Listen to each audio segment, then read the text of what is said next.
One item on the agenda this morning, this evening. Where am I? Appeal number 2914, 610 King of Prussia Road. I don't know how you selected that particular address, considering how many street frontages the property has. But the applicant, Cabrini College, property located at 610 King of Prussia Road and Zone PI, seeks a dimensional variance to Section 280-70B, as in boy, of the Radnor Township zoning code regarding building length. The applicant desires to expand the existing Dixon Athletic Center. Now, I'm going to put on the record the fact that our code requires that if there's going to be a subdivision or a land development plan sought, that the request for zoning relief be forwarded to the Planning Commission for recommendations to this board before the hearing. In fact, we have received 2 recommendations, and I'm going to address them. Addressing the second one first, that the variance be conditioned upon compliance with the parking requirements for the proposed Dixon Center, considering all of the proposed uses. It's really not necessary that we take any action with regard to that, because the relief that we've been asked for tonight deals not at all with parking, only with enlarging certain dimensions of a building, an existing building. We will grant no relief tonight, regardless of what else we do, with regard to parking requirements. So all requirements are in effect and will remain in effect until such relief is granted. So that requires no action. With regard to item number 1, that the variance be conditioned upon compliance with proposed new stormwater management ordinance of the township. We do not believe we have the authority or right to demand that. In fact, we think it's contrary to Pennsylvania law. So we are not going to put any such condition upon any relief, if any, that we grant tonight. Other than that, there were no recommendations from the Planning Commission. And now we can proceed. Mr. Chairman, since that was read into the record, you might want to put that as an exhibit T1 for Township or some such, if just so that it's clear what we address. Would you have an objection to that? No, I have no objection. And you did receive a copy of this. Mr. Rice's letter, is that Yes. what you're saying? Yeah. Yes, that should probably be admitted. I have no problem with that. Well, my copy's marked up with my notes. Do we have a clean copy? I have a clean copy for you. Just give me a second. Yeah.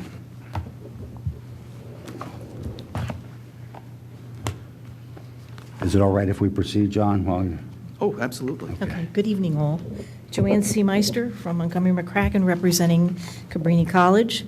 As with me this evening is Mr. Holden from Cabrini, Robert Lambert from Site Engineering, and Richard King from WRT, the architects for the project.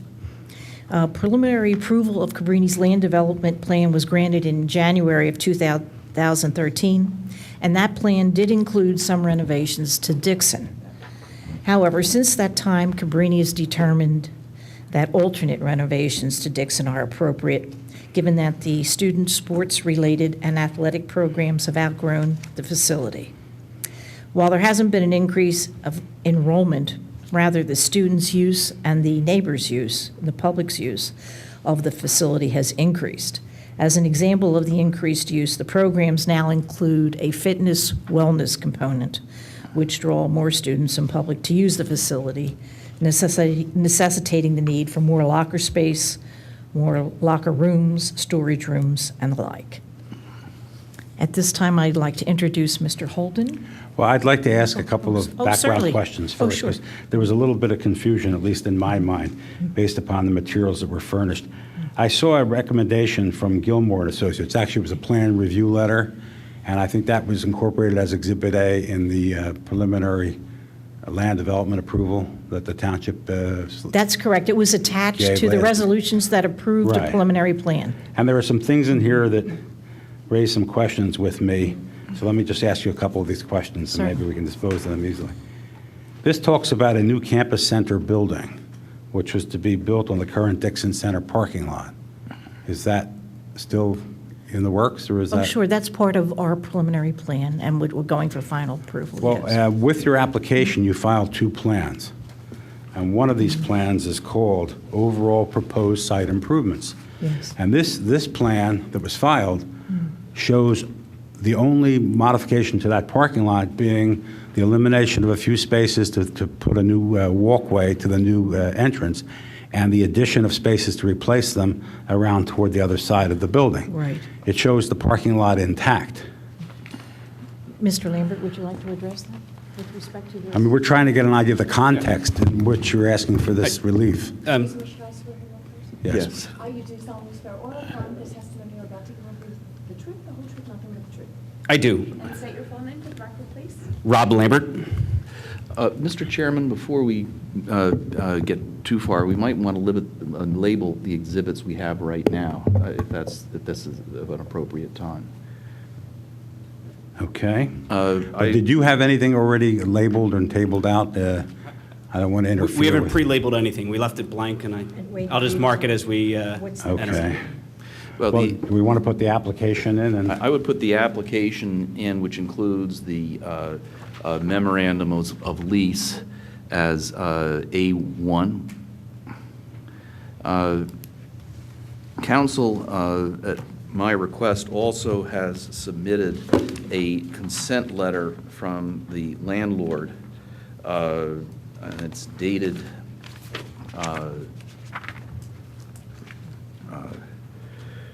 it's attached to council's letter of May 12. This provides authorization by the landlord to proceed with this appeal, mentions the appeal by name. I find it golden and so forth, and so we might put that in as A2, if that's okay. That's fine.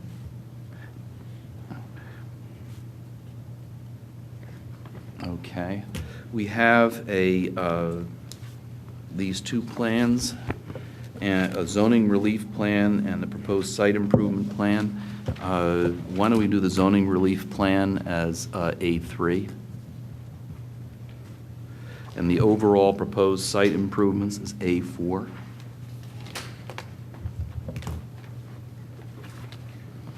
And we have the Gilmore letter. I would propose we label that A5.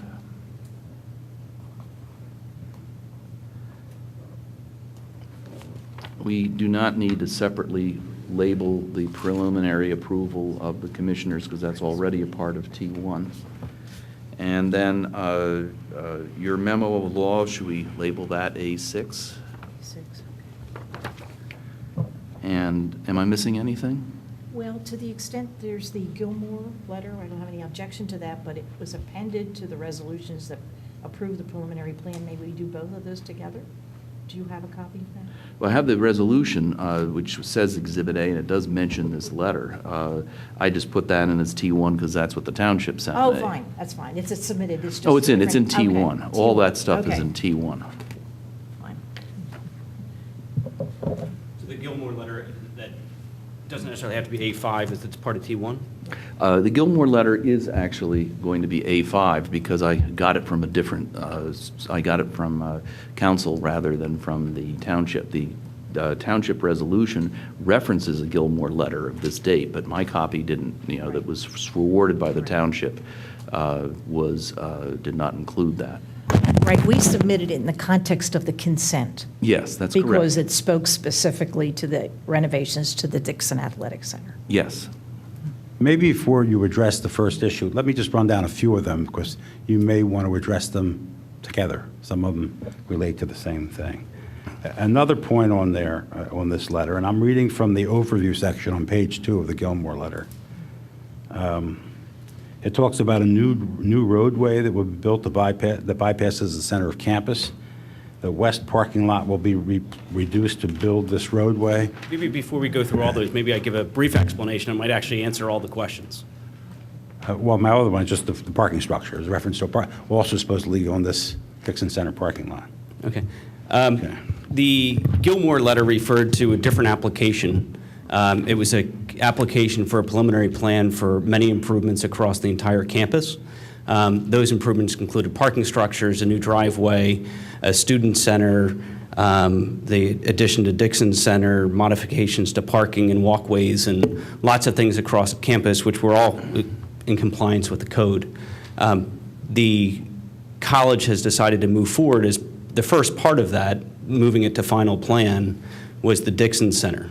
So what you see in front of you on Exhibit A4 is the proposed plan for the final plan of the Dixon Center addition. The other components of that, which are referred to in the Gilmore letter, were part of a preliminary plan, but they are all in compliance with the zoning code, so that we did not come in front of the zoning board to ask for any relief for that. But you do still plan to build a parking structure and a campus center building on the existing parking lot? Correct. At some time in the future, yes. Okay. Well, let me give you one of the reasons why it's important to know that.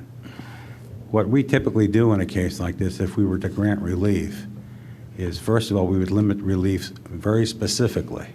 So in this case, at the most, it would be to grant the relief you've asked for. It might be less, it might be larger dimensions, but less than you asked for. It could be something else. And what we often do is we say it's conditioned upon the other conditions being maintained as shown on the plan. Now, we have a zoning relief plan you submitted, which we've now labeled A3, and the overall site improvement plan, which we've labeled A4. And both of those show a condition that you're now telling me, and I kind of inferred from what the Gilmore letter said, will not be maintained. So if we were to do that, you would wind up losing the benefit of any approval we give you tonight on this issue because you'd be violating those conditions. Now, if we need to get into parking, that's a whole different story. But right now, we're saying basically parking is irrelevant to what you've asked for, except to the extent that we find that there'll be a problem with public health, safety, and welfare, or inadequate parking for the expanded facility. But again, of course, we're not giving you approval to build the expanded facility tonight. The most we would give you would be relief to violate, to a very limited extent, a provision of the zoning code. Correct. You'd still have to go through an approval, and I'm assuming they would deal with parking then. But if you're going to eliminate, basically what you're telling me is that this proposed plan isn't really an overall proposed site improvements plan. This is the It doesn't show. This is the proposed plan that we're moving forward to final, that they're going to be constructing, immediately after we get I final feel like we're approval. playing stud poker. We're going to see one card at a time. We're only asking for relief for this one issue. So let's say we were to grant you relief tonight, and we were to say it is based upon complying with the conditions as shown on this overall site improvement plan and the zoning relief plan, and that those conditions are not to be altered as they relate to this property. You would consider that the relief you're asking for tonight? Yes, because at some time in the future, we wouldn't necessarily have to come back to this board. Yes, you would. If you wanted the benefit of that relief, you would. If I could clarify, for another land development. This property's come, and Joanne can probably speak better than I can, this property's come before this board many times for, actually this building has come in front of you before, and there have been subsequent land development projects that have not come in front of this board because they did not need zoning relief.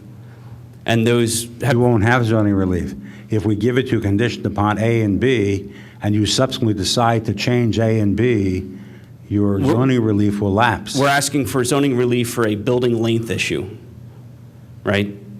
And so we're asking to exceed the building length. We're not going to give you that approval in a vacuum for all times with no conditions at all. It is going to be for this, I'm sorry. It's going to be for the building shown on Exhibit A3, as the relief is shown, and we can explain the building, but the existing building is shown in tan in the center of that page. The darker brown is the addition, which expands an existing nonconformity to that building. That existing building is larger than what's permitted. Is it a nonconformity or permitted by prior zoning relief? Very curious. We did not find any prior zoning relief which permitted it. It was built in 1995. There's an approved land development for that. That particular building was under, there were two different zoning cases that building came in front of this board for, and it actually was a specific reference to reserve parking, that you permitted reserve parking for this back in 1995. That plan then went to land development, and it was built. So that was back in 1995. We're now asking to enlarge that building And so the relief that you would be granting tonight, assuming that you would agree with granting the relief, is to enlarge that building. And that's the only relief we're asking for. We're not But asking but- for parking relief, we're not asking for... Don't you think we're going to consider in doing that the adverse impact potentially on public health, safety, and welfare? And won't that involve potential traffic issues? Won't that involve potential parking issues? This is... Won't that involve potential, fire access issues? I mean, there are a lot of things involved in allowing you to make a building bigger than the code says you can make it. But shouldn't we be focusing on the health, safety, and welfare as this specific project affects those?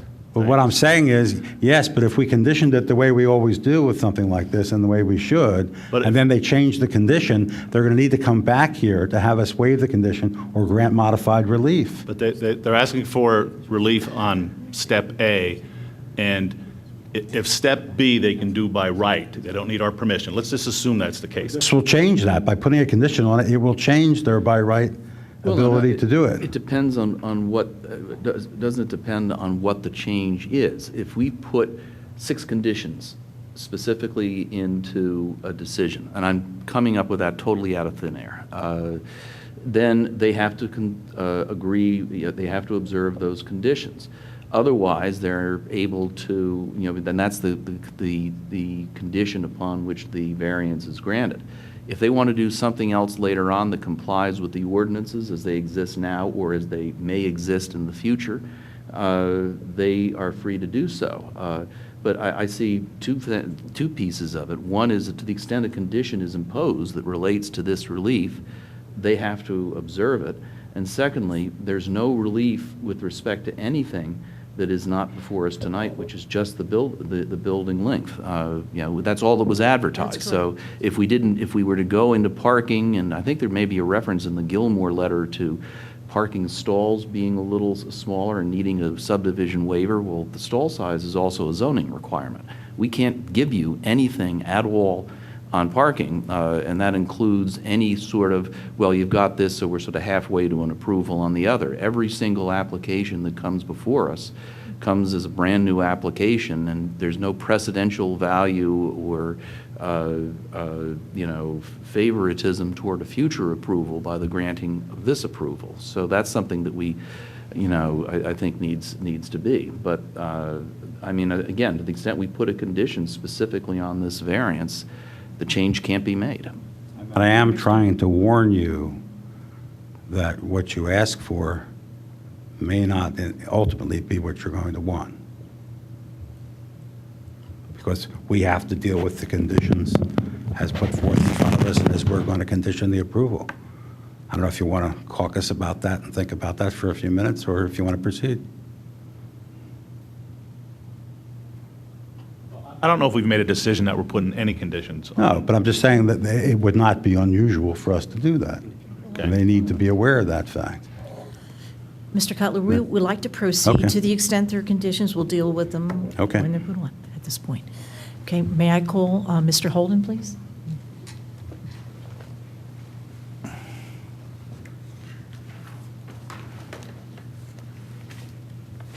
you like to give your name? Good evening, I'm Howard Holden, I'm Capital Projects Coordinator. Swear you in. You do solemnly swear or affirm the testimony you're about to give will be the truth, the whole truth, nothing but the truth. I do. State your full name for the record, please, Yeah, Howard Holden, and spell Holden. Holden. Okay, the major driver of this program is that the facilities of the athletic center were built in the mid-90s. And at that time, we had 150 student athletes. We now have 300 student athletes. Our student athletes tend to be our better students.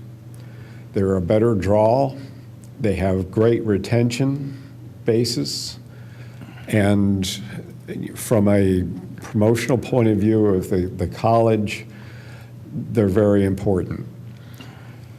The facility is now 90,000 square feet, and in order to accommodate the needs of these additional athletes, we need to add 28,000 square feet.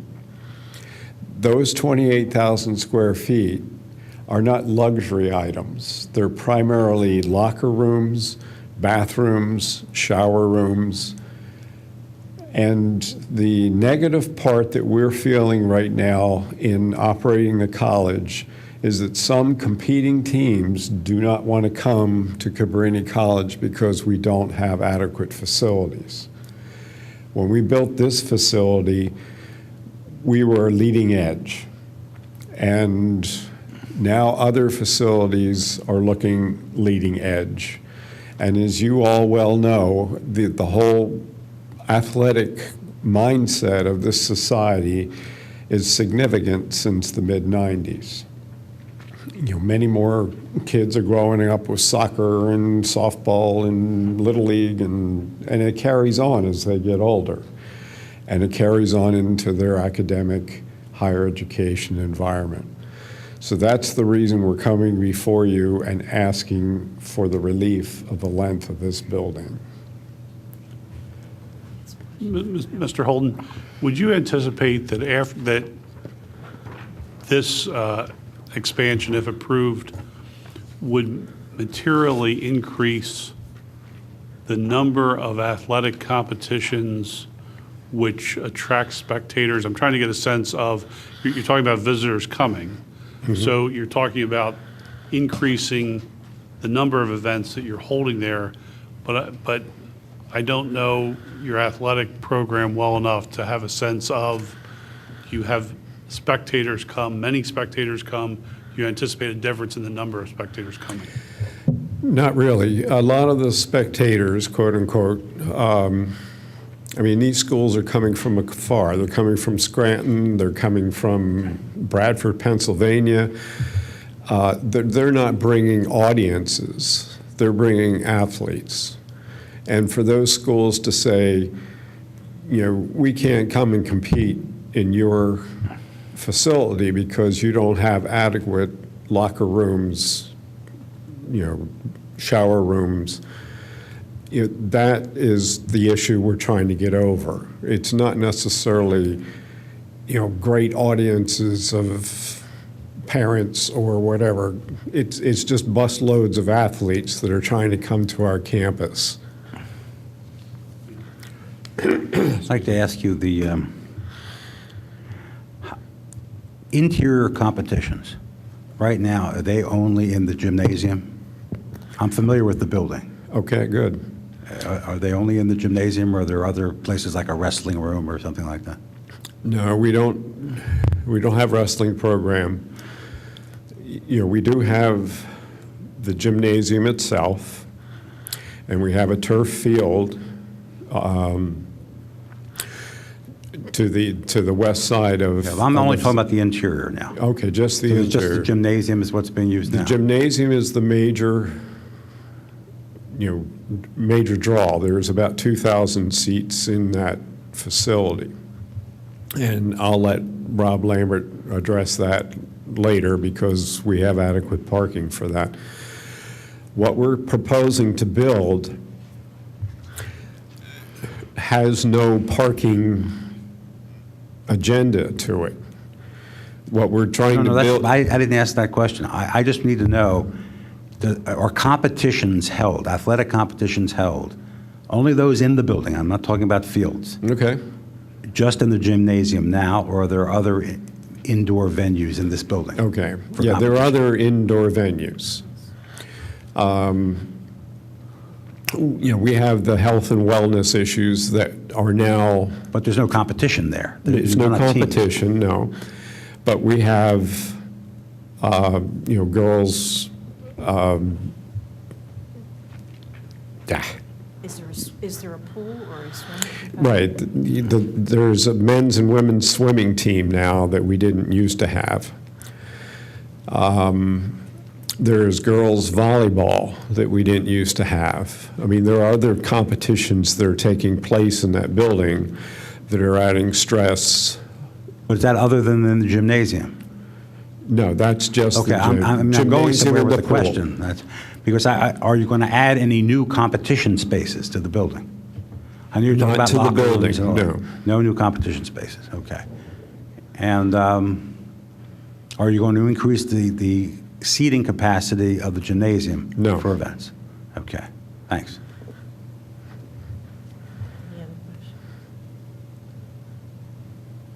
questions? Okay, any other questions from anyone? Howard, I did want to ask one thing. Okay. If you could Can you explain, speak into the mic? oh, certainly. If you could explain the need and of the particular location for the lockers, where they would need to be with respect to the building and the facility and the competition area. Yeah, the locker rooms and the shower rooms need to be on the same floor as where all the athletic competitions take place. And this is not just in the building, this is also on the fields. When the athletes come in from off the fields, both our athletes and our visiting teams, they need access to shower rooms, they need access to locker rooms. And that all has to be on the same level. On top of that level, we are going to build a new fitness center. And this is in response to the students who are coming to our college currently who have a stronger interest in being fit and, of sound mind and body, so to speak. And that'll be on the upper floor. So that's part of the reason for this expansion. It's not an elaborate expansion. It's just a much-needed expansion. And we've done it in a very planned and careful way so as to fit within all the township's codes and issues. Any other questions for Mr. Holden? Well, if it fit within all the codes, he wouldn't be here this evening. Aside from Let's the just, length. Yeah, it's just the length issue. And this building was approved prior with no obvious concern about the length issue. And we know, times change, and so we're here before you now. The length we've kept to a minimum, and we've done the best we can to make it work for you all. Earlier, there was reference to use of the facilities by the community. Could you real briefly give us a sense of the nature of the community non-college use, whether you anticipate that increasing at all as a result of this, and what are the conditions? I mean, I'm familiar with Villanova where they have a program where there's a small charge. Right. What are the comparable conditions provided by Cabrini? Currently, the community, and actually one of the members of the Planning Commission suggested this when we appeared before them a couple of weeks ago. Currently, the community is feeling pinched. We had about 300 members from the community. Now we're down to about 200. But because our athletic program has grown, the community members can't share the same space, and their hours and when they can participate has decreased. That was not the intention, when the building was built, was we wanted to be part of the community, we wanted to share the space. Are the Radnor Township Youth Leagues also using your gym? Pardon? The Radnor Township Youth Leagues, are they also using your gym? Not to my knowledge. I know they used to. Okay. When I was Again, involved, I'm on the facility side, I'm not. Right.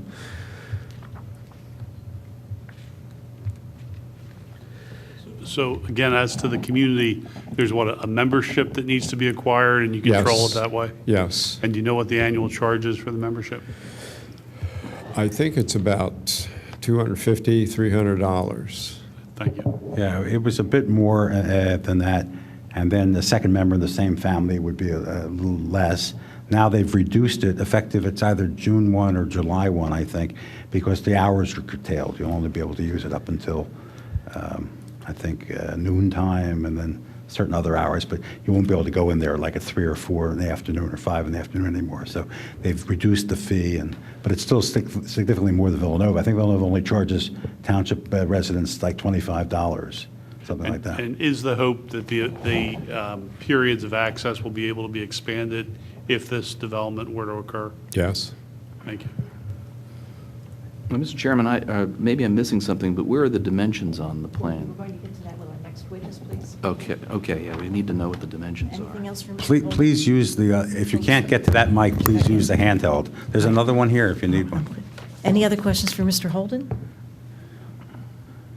All right, thank you. I'd like to call Richard King, the architect on this project, to give the explanation of the dimensions and more specific details on the improvements. Great.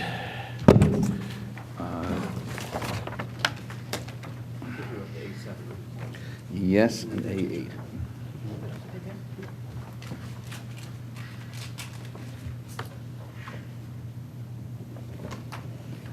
And sir, I'll swear you in. You do solemnly swear or affirm the testimony you're about to give will be the truth, the whole truth, nothing. State your full name for the record, please. Richard King.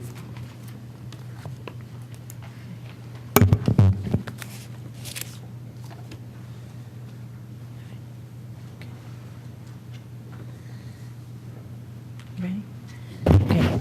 Mr. King, could you please describe the proposed addition, the existing dimension of the building, and the proposed expansion?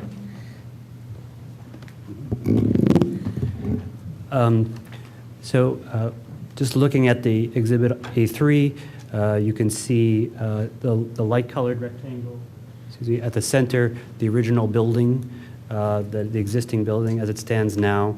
That building is currently, I'm going to lift this up, sorry, so I can read it, because at 46, my eyes are starting to go. The existing length across is 262.5 feet, and the existing length up and down is 306 feet. I'm sorry, that's proposed 306 feet.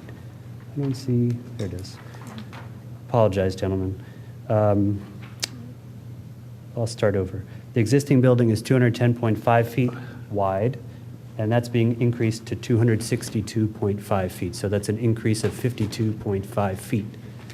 In the other direction, the existing building is 253 feet, and we are increasing the length of the building in that direction to 306 feet, which is an increase of 53 feet.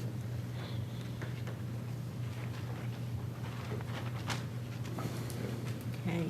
Given what the Excuse me, I can't. Given what the college plans to do here, adding the lockers, the locker rooms, the storage space, and whatever, how would you propose, or how did you try to construct the renovations in concert with the zoning?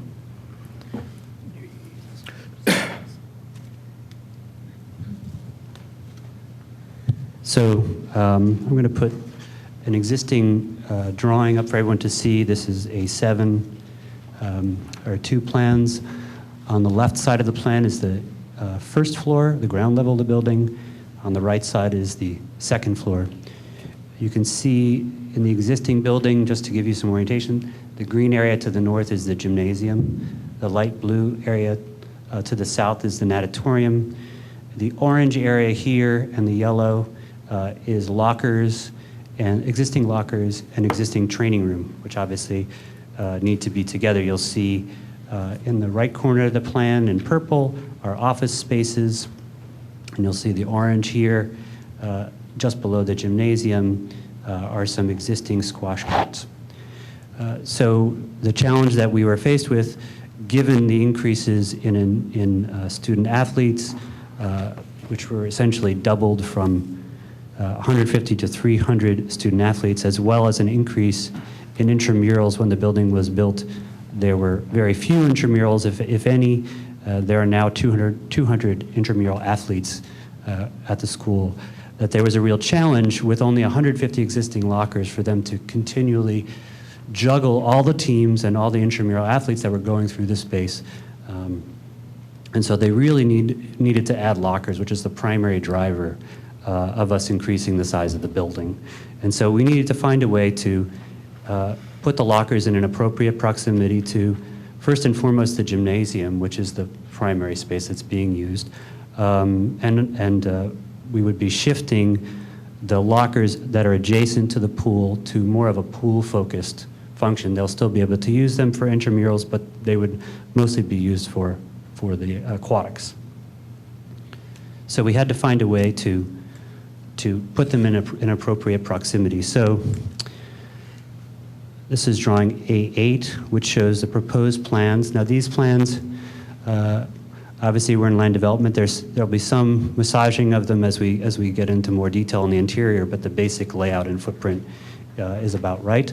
You'll see what we tried to do is place the lockers as closely as we could to the gymnasium. We're placing them on the right side or the east side of the building, and also adding additional storage and lockers to the north side of the building, as you can see in the ground floor plan shown in orange and in yellow. That allowed us to put the needed space as close as possible to the existing gymnasium. In looking at whether or not we could build it as a separate structure, in talking to the folks in athletics, they felt that that was impractical given how many people are going, in wintertime, bringing their jackets, putting them in a locker, going in their gym shorts into the gym, and trying to place those other lockers in another building. They felt was a real operational problem. It was going to be seen as a real negative. So this was really as close as we felt we could get them to the existing gym, and making the building footprint as small as we could get it, honestly, within the bounds of what we have. You'll see there's an angle across the back of the north edge of the plan. You can see here along the yellow zone here, there's an angle. That's a setback requirement from an adjacent property. So that's what's forcing us to limit our expansion on the north side. You're keeping the existing locker rooms and just adding the other ones to the right in the addition, right? I'm sorry? Are you going to keep the locker rooms that were shown on the at the bottom there? And then That is correct, John. We are going to keep the lockers shown here. As I mentioned, they're going to be more focused on people using the pool, because obviously we want people who are using the pool want to go directly into the pool from the locker room. They don't want to have to go back out into a public hallway in their swimsuits. So for practical purposes, it will be primarily used for swimming, but you'll still be allowed to use some of those rooms. There are several locker rooms within that area, so some will be more focused on the aquatics, while others could be more general use, but mostly for gym use and fitness use. On top of... Excuse me, I see that there's an area designated as field storage. Yes, in the that's yellow correct. area. These are things for the outdoor fields? Correct. Now, they could certainly be in another place, couldn't they? Perhaps closer to the fields. They could be. The issue is half of that. There are two types of storage shown there. There's field storage, and there's also equipment storage. So the equipment storage is serving the gymnasium. Because of the intramurals, now the gymnasium is serving many, many different sports that it never served before, and so they're just out of room for mats, for volleyball nets, and so it takes up a massive amount of space. So the equipment storage that you see there is primarily to serve the gymnasium, and yes, there is some additional storage that we have shown for the field as well. What's large cage? It says that in two places. Are they Large cage, baseball or softball cages, or? No, there are lockers within that. So, for instance, the volleyball folks have a cage with a lock on it, and they open that up. So and that just has all the secured, volleyballs in it. just secured storage? Correct, yes.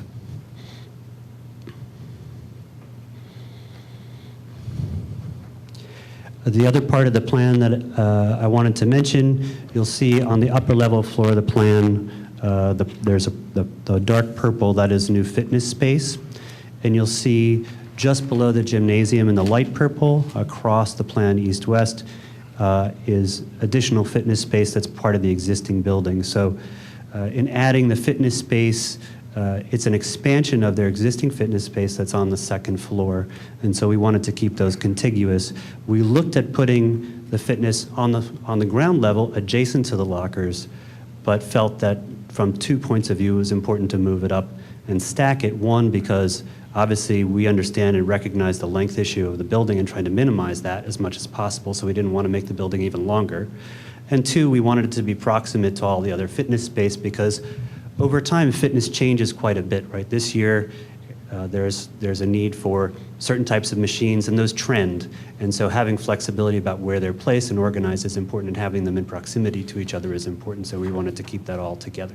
So squash isn't popular anymore? Squash is not popular anymore. Losing out Don't here. tell the folks at Marion Cricket that, but squash is not popular anymore amongst college students. That's correct.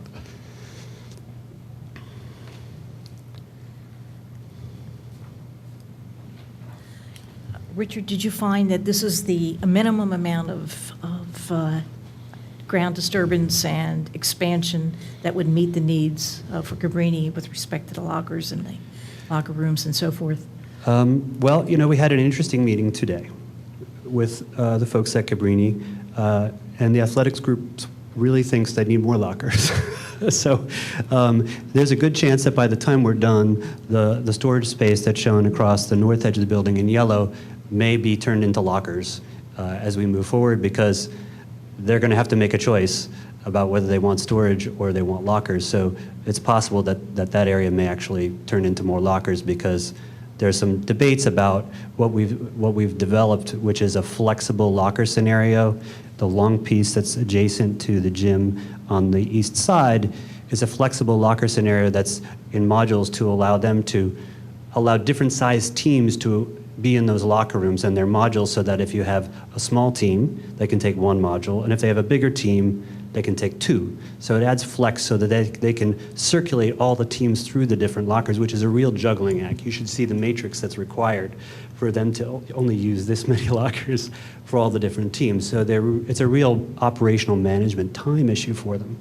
So in their minds, they'd like to have more lockers than we're showing here. So I would say, yes, this is the minimum number of lockers that they'd be willing to accept. Now, do we have a description from the outside perspective? Do we have a picture for that to show the, I'm looking for a picture of the outside facade. Do we have a picture of the exterior with us? No? We do not have a picture today of the exterior. Well, if. I'm from not the so pers- sure that concerns us very Okay, much. very well, very well. I won't go there then. I was going to ask if the addition, once made to the building where it is presently proposed, will it fit in with the surrounding area of the landscape? And it conforms with the nature of what it presently exists there? Well, I think one of the things that's a good question from certainly the point of view of the slope, and I apologize, I don't have a drawing to describe the slope for you, but I can try to. You see on the ground level plan, the lobby is at grade level. It matches the existing grade in the rest of the ground floor. And it also is at the existing grade level of the slope outside. As you move north, following the building to the top of the drawing, the grade rises by between 15 and 18 feet. So the lower level of the building at the back is completely below grade.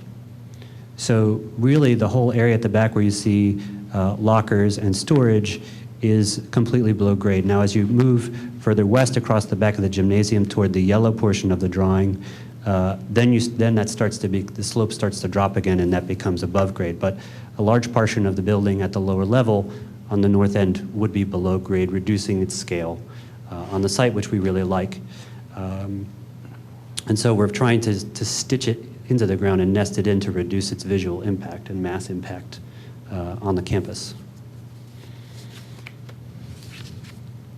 I don't know if that's Yeah, clear. I mean, I think a lot of hand waving. I think the appearance isn't an issue for us unless a neighbor withstanding objects to the appearance or has questions about it. But from our perspective, it's a matter of dimensions. And Okay.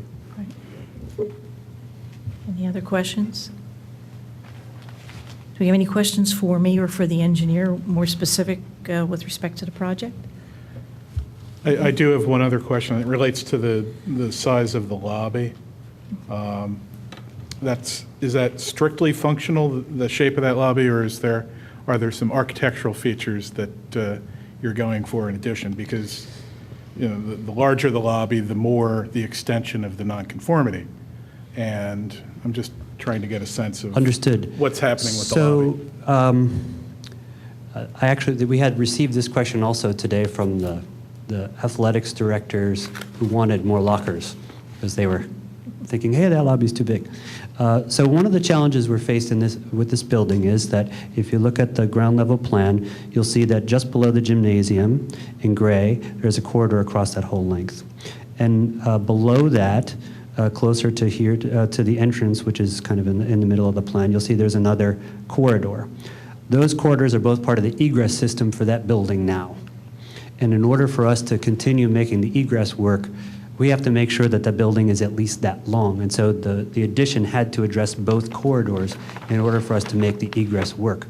So at a certain level, the building does have to be that length in order to catch those two corridors from a functional fire safety, life safety standpoint.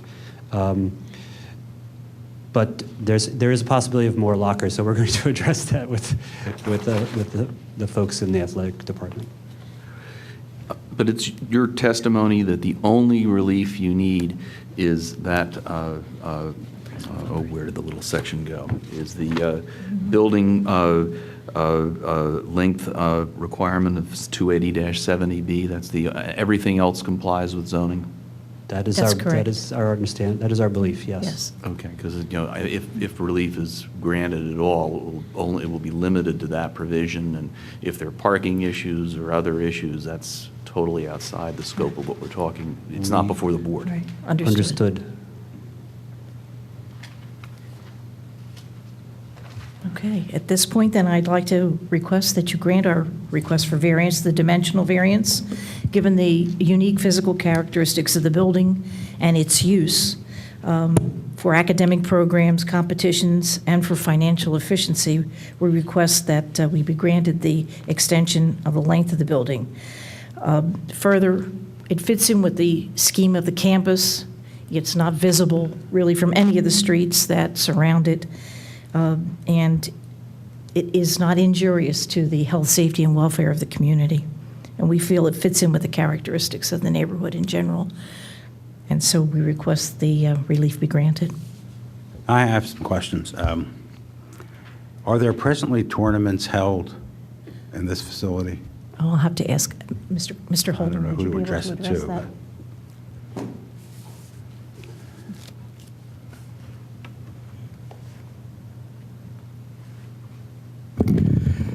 Yes, within the building, there are tournaments. If any of you are following anything that we do, we have a cellular basketball team.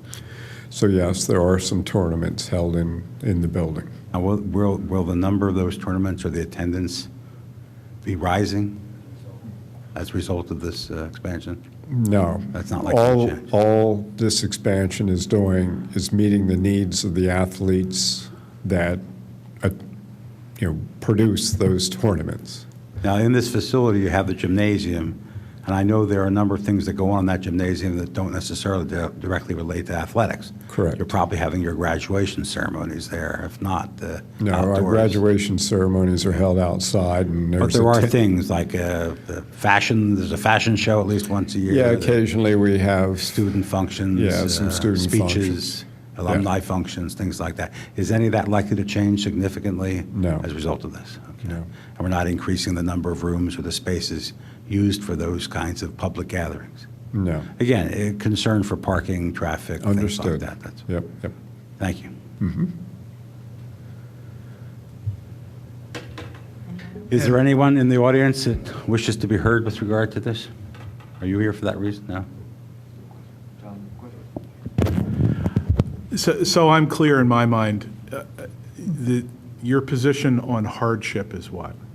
That it's too small for the current uses? The current use, So really. you've got an Current use drives the hardship, that in order to meet the needs of the student athletes and the athletic program, the sports and fitness and wellness program, we need the lockers, and the lockers cannot be put into the building unless we extend the length of the building.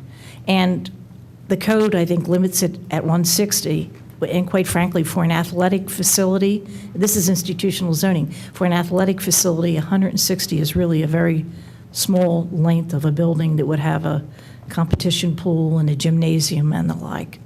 We've got a campus of over 100 acres, so, you know, we don't think that this request is, you know, out of line in the context of what it is we're trying to do there. We're trying to run a college and have a vibrant athletic program fitting the student needs. But there's no question, the hardship really is the fact that we need to have the lockers in the building per se, and that to do that, we have to exceed the length that you're permitted under the code. And this is a changed circumstance from 1995 that would be With applicable. many additional more students actually using the facility as a sports facility or as a fitness and wellness center. If I could just add to that for 1 second. Referring to Exhibit A7 on the left-hand side, the existing gym, just as a rough number to give you an idea of scale, the gymnasium itself is about 250 feet long, just the existing gym. So in order to add anything to that, obviously you're going to have to exceed that 160 feet. I have one just last question. Assuming the board were to grant relief, we tie it to plans, and it seems to me that the plans would be A3, A4, A7, and A8 that would govern. I mean, that's where your dimensions and so forth are. Yeah, Mr. Ryan, I'm sorry. Well, A7 and A8 don't give any dimensions. Yeah. One does. One does. Yeah, I think A3 does. A3 has the Yeah, dimensions. no, I'm saying 7 and 8. 7 and 8 are just floor plans. They're not dimensional at all. But the other ones, Greg, are they on both? Let's see. Zoning relief plan. I think, though, that the A, The overall is A4, the zoning relief is A3. the A7. A3 has the most Yeah, detail. information. I just want to clarify that A8, you know, it's a schematic design. Oh, it's not. Areas inside may, you know, modify as they move forward to final design, but this is the general layout, it's the uses, but That's the why it's exact time- area of the red may modify as we move forward through approvals. That's why we want to ask the question now. So it's really the A3 plan is the, So let's, just for the purpose of framing any motions that we're going to make, the present, let's look at the longer present dimension of the building, which I guess is what, north-south? Yes, it's the 306-foot dimension. So it's 306 now? The existing north-south dimension is 253, and the proposed is 306. Okay, and for the east-west dimension, the existing is what? Existing is 210.5, and the proposed is 262.5.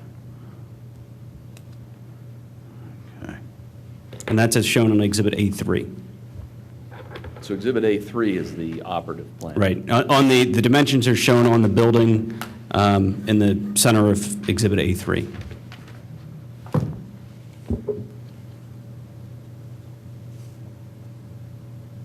Any other questions?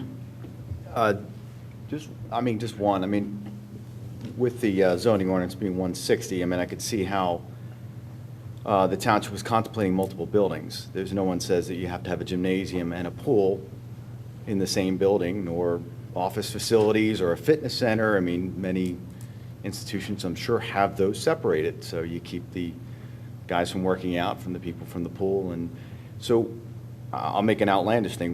What is the problem with demolishing and building up multiple buildings to make it in? Expanse. Help me out. Help me The- understand the- that. the- Help the- me understand why you couldn't reconfigure what you have today and have another building purely for fitness and field locker rooms, field storage, There's that a would be lot of- more in conformity. There's a lot of overlap of usage. The person using the pool may use the track that's on the second floor, as shown on Exhibit A7 in the upper right-hand side, the indoor track. May also use the fitness center and the locker room all in the same course of a practice. And you have the same thing, you know, for the gym. If you're, you know, an injured athlete, you may go to the training room, then you go over to the pool and you do some non-weight-bearing aerobics in the pool that, you know, if you have a sprained sprained ankle. They still want you swimming. They want you moving to try to get that ankle back in. And so all of these pieces become interrelated. And it may be that you're using all of them at the same time in the same course of an hour and a half. I can tell you my experience at Lehigh, everything was separate.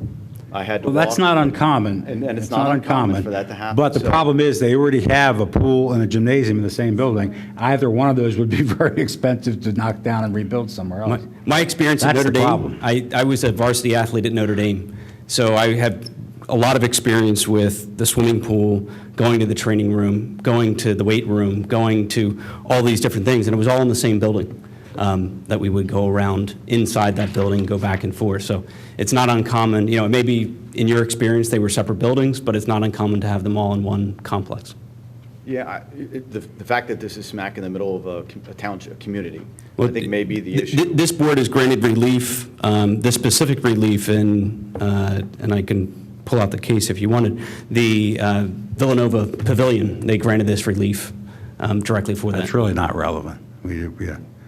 We don't, one doesn't affect the other. Each circumstance is different. I understand, but they did just for a specific athletic center building, the concept that he. Villanova also has 2 fitness centers that are totally removed from their athletic centers, in addition to I the one at the understand. athletic center. They- They've got one near St. Mary's Hall, and they've got another one on the other side of Lancaster Avenue. So, I mean, nothing is the same. I fully understand. So start looking at other examples, open all kinds of boxes.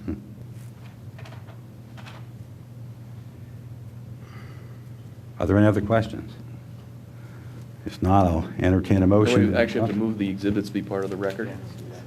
Do you wish to move your exhibits as part Move the of? exhibits into the record.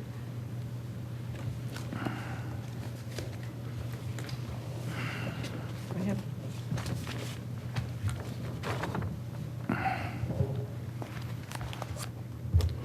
Anyone want to make a motion? Do we have anyone else that may? No, I've already asked. The only person sitting back there is just an interested observer, apparently. I'd like to make a motion that the applicant be granted a variance to Section 280-70 to expand the Dixon Athletic Center to the dimensions set forth in Exhibit A3. Second. A second, okay. Discussion on the motion? Well, I'd like to specifically amend the motion. Do I have to surrender the chair to its discussion? So I'm not motioning or seconding. To say that it's to be expanded in the north-south dimension from the existing dimension of 253 feet to the new dimension of 306 feet, and in the east-westerly dimension to be expanded from 210.5 feet to a new dimension of 262.5 feet, and that the approval be expressly conditioned upon the maintenance of all traffic moving and parking facilities as shown on the exhibits submitted to us and designated as A3 and A4, and that should there be any modification to those, either of those, any of those factors as shown on the plan that could adversely impact the parking, the traffic flow, or otherwise relate to the community, that we would have to grant approval to those modifications in a separate application and hearing. Mr. Chairman, with respect to the revisions that you just proposed to the motion, my concern with the provisions at the tail end referring to changes on A4 that could result in an adverse effect, who enforces that? We're not going to enforce that. Yeah, well, the reason I would make it that way, as I suggested, is that the approval is there and they can do what they've told us. No, to no, do. I understand the Let me concept, but finish the simple. The enforcement is that they won't have the benefit of the variance, which they are going to want and need, so they will have to come back. And if they don't come back, they will not get approval to make those other changes, because it'll violate the zoning and then they I won't meet that understand, requirement. I understand all of that. I'm simply saying that the revision that you proposed to the motion was so ambiguous as to make it a little, you have to be clairvoyant in the first instance to know whether some change is going to result in some adverse impact. And then secondly, you have to know that it's out there. And, you know, the concern is always that conditions get placed on approvals, but no one monitors the conditions going forward. So then you get to the point where something happens that could be of concern to this board. Someone says, why didn't someone come back to us when you were doing these things? No one knew about the change that someone was proposing. So the modification, I'm just suggesting that the modifications that you're proposing are adding a degree of ambiguity that doesn't benefit the township or the applicant. So perhaps we can be a little bit more precise in terms of exactly what concerns you have that condition the relief that we're granting. Certainly to the extent that we reference the dimensional changes that they're looking for, that's clear and I think, you know, non-controversial. The issue becomes, what other changes are you concerned about, and who's going to know that those changes are being made that then affect the relief that we're granting this evening, if that's what the board ends up doing. Mr. Chair. I don't know when they're going to apply for a building permit, for instance, or a grading permit in connection with this, or final land development approval. But in doing that, people are going to give another review letter, like if it's a land development approval or something like that. And if they don't comply with the variance that's required to get the permit or the approval, they won't get the permit or the approval, or they'll get it conditioned upon the modification of our variance. That's when it happens. Mr. Chairman, They're not going to build anything based on what we're I have telling a more them. basic concern with the proposed amendment, because I think it basically, the way I understand it, we're putting handcuffs on the applicant on taking some steps in the future that they may legally be able to take without any approvals. And we're saying, well, you might be able to do those other things legally and without our approval, but now we're going to make you come back and see us again. And something strikes me as unfair about that. Well, I'll give you an example. Let's say they considered all the parking in the entire campus in deciding what can and can't be built as far as square footage and particular uses. And someone probably went through that whole analysis at some point in connection with this, I think, gateway project, whatever they call it. And let's say down the road, they eliminate the whole west lot, wherever the west lot is. It's mentioned in the Gilmore letter, and things like that.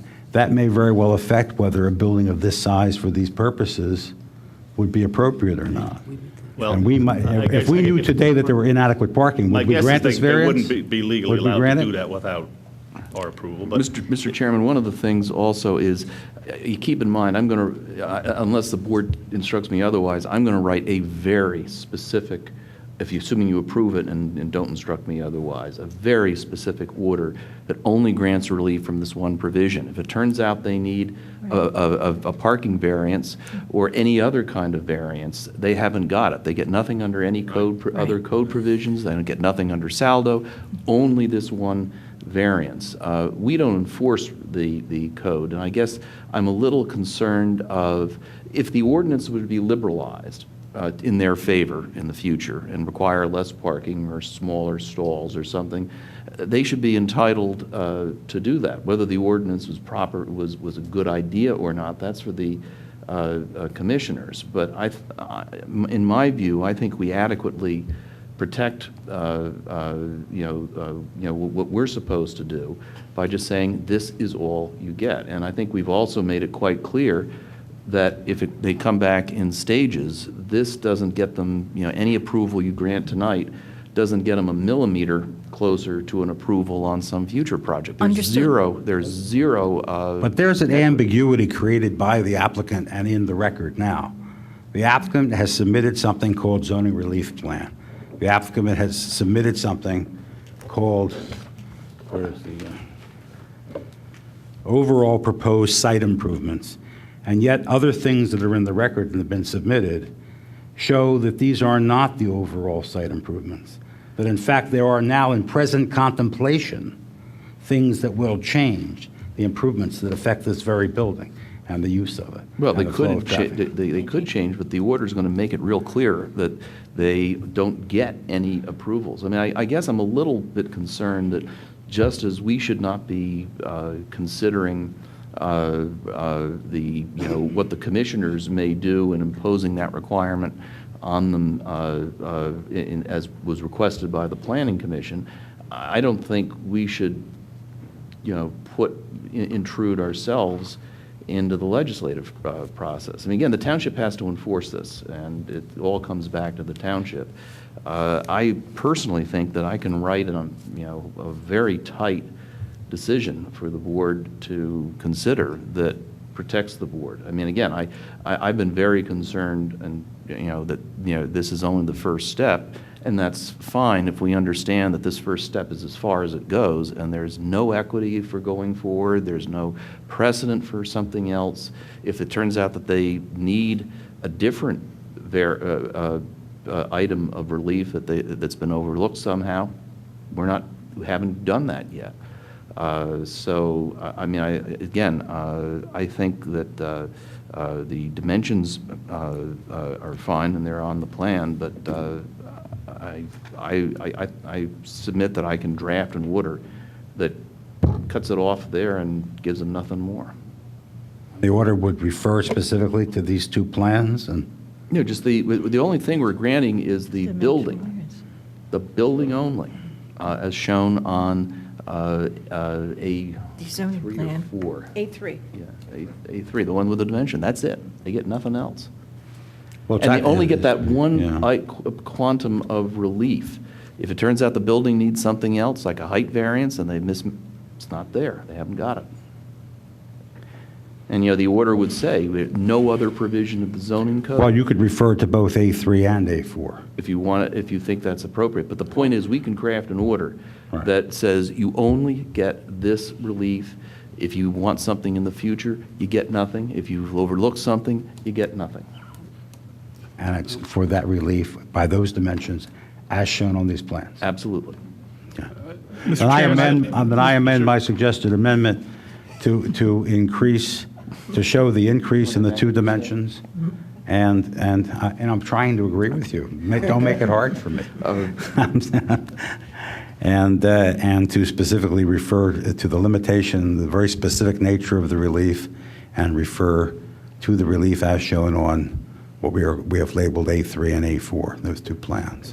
Mr. Chairman, can you explain to me why there's a reference to A4 when there are no dimensions shown on A4 and the applicant's asking for dimensional relief? Because it was filed with us, I believe, except if it were for no purpose, to show how the building in its expanded state will fit into the overall property around it.